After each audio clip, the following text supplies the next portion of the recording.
Hi, Steve. I'm really looking forward to having a conversation with you today about a very specific topic. Now, Steve, you've got some great ideas. You share some great distinctions with myself, and I know many other coaches. Yes, And you're right, recently, I I do. I have amazingly great ideas, and I've had wonderful distinctions that have blessed in miraculous ways people who've been fortunate enough to hear me. So I agree with you. I'm glad we're on the same page, We're Steve. on the same page with that. Thank you. Yeah. So And I know one you're one of these. I think you're a wonderful coach too. So this could be an opportunity for you to do a little one-upmanship and correct me if I'm philosophically off base here. And this would score points with your following. Yeah, and I want to say I've always thought you're an excellent judge of character too. So so Well, we're done, aren't we? this. Let's get this out to the world. So, Sorry.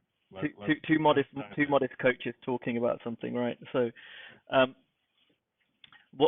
what this distinction was is something that you shared. I heard you talk about a few months ago, and it really, really resonated and landed for me. And I've been now sharing it with my clients, and it seems to be really resonating and landing with them. And I know you haven't at this stage got anything recorded, so I'd love for us to have this conversation about it. So without further ado, the distinction is the distinction between being useful to someone versus being worthy or being worthy of um, whatever it is that you want to do.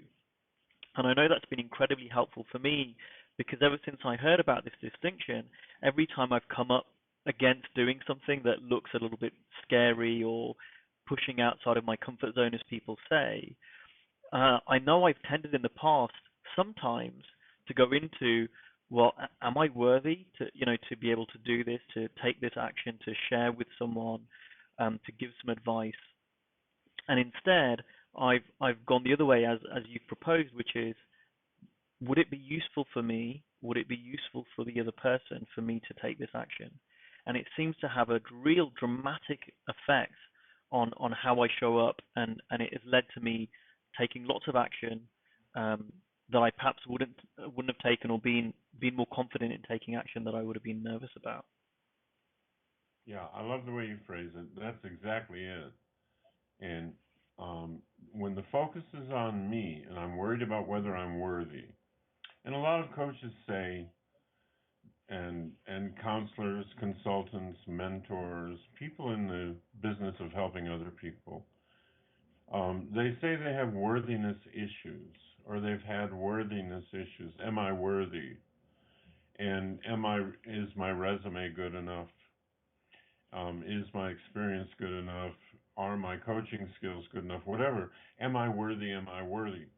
And whenever I'm thinking in those terms, the focus is on me. Like, so I've got the camera turned around, the camera of life, and it's focused on me in a very exaggerated way. And anytime we're focused on ourselves, the mind contracts down, down, down. It gets smaller. Self-esteem contracts down, down, down. I get smaller. I become the incredible shrinking man when I'm focused on myself. And George Harrison had a wonderful song called I, Me, Me, Mine. And that's what the song was about. He had spent time with the Maharishi and had really learned a lot of things in India about meditation and expanding his mind and opening his mind um, and he found that the real problem, the toxic approach was I, me, me, mine. I want to do this. I want to do that. My goal, me, mine, and the whole thing just shrinks, shrinks, shrinks. When I turn it around, like you said, and I focus on whether I can be useful to this person or not, everything changes, and I'm relaxed, and I'm open, and I'm looking to whether I can be useful, and it changes everything. It changes the entire direction of my attention. The entire direction of my consciousness is now out into the world. Where can I be useful? Instead of doubling back on itself, turning on itself, like the old picture of the snail trying to eat its tail, swallowing its own tail, or the dog chasing in circles. That's what happens when I ask whether I'm worthy. The funny thing about worthiness is you never know. There's no way to find out. It's a superstitious, self-abusive, frightening question. There's no way to know if you're worthy. There's no one who can tell you definitively in a way that you'll believe whether you're worthy. There isn't a center like the motor vehicle department where that you can have them call up your worthiness on a screen, or get your blood taken, and they'll call me in a week. We ran a test. You're somewhat worthy. It turns out you're somewhat worthy. You're not completely worthy of what you're doing in life, or of having people pay you for. So you're not completely worthy of that. That no one will ever find out if they're worthy, and yet they say they have worthiness issues, and it's a false trail. It's like unicorn issues. It's as false and superstitious as saying, "I have unicorn issues." And what do you mean by that? I just don't know whether I'm a unicorn or not. Well, it looks to me like you're not. Well, I don't trust you. I think you're trying to win me over, and I know you love me, and I know you're trying to pump me up by telling me that I'm not a unicorn, but I still don't feel it. Not in my gut. Doesn't feel good with me. Now, that's how people are with worthiness. They scare themselves with it. They obsess about it. They worry about it. It has no value. Even when they think they're starting to believe they are worthy, they're trying to hang on to that belief. That's stressful. That has no value. So that's my little screed, and I like the way you put it at first, too, that you actually use it as an either or choice. If I'm wondering if I'm worthy of this, turn it around. Um, can I be useful here? I love that. That's really useful. That distinction is useful.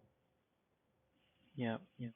And I love how you said, you called it a unicorn issue, and it's one of those things that's so obvious when you see it. And I hadn't really appreciated that until I saw that, which was, I think people get to the first step, which is, okay, I've got this worthiness issue, but they don't go to the second step, which is, well, how will I know when it's resolved? And it was only when I looked at that second step that I was like, oh wait, there's no way of knowing. Mm. So if there's no No way of one, measuring it, then no it's one can irrelevant. tell. It's a red herring. Right? It is. No one can tell you. There's no one who you will believe. And it's good that you don't believe them because they don't really know. They don't even know what it is. Mm. Yeah. Right. So, even if someone, because sometimes people say, right? Sometimes people will say, well, I don't think you're worthy, or how dare you do this, or how dare you do that. But I guess what comes up for me is, well, what makes them qualified? If if Right? if I- if I don't know whether I'm worthy or not, what makes someone else qualified Exactly. to know whether I'm How do they worthy know? or anyone else is? You're right. How do they know? You're right, and they don't. Whereas focusing on usefulness, that seems to be a question where people can seem to answer that quite quickly. And if they Yes, don't know, it's something that they can find out quite quickly as well. exactly. Yeah, it's workable. Usefulness is workable. It's doable. It's something. It's measurable. Has this been useful to you? Yeah, absolutely. That's why it's so great. I think we've covered it. Do we need to ramble on to fill up time, or to make us look smarter than we are? Well, that was the plan, but I think we've just managed to cover it in a very short time. But it's just incredibly simple, really, really helpful, and I want to thank you for spending a little bit of time and recording this with me. Well, you're welcome. I have huge admiration for the work you do, not just with coaches, but with people who aren't coaches, who I know you're also working with, and the groups you lead, and the way you bring people together, and give them the wisdom and the ideas that move their careers forward. I really have a lot of admiration, so I'm happy to do this. Thank you. Thanks, Steve. All right.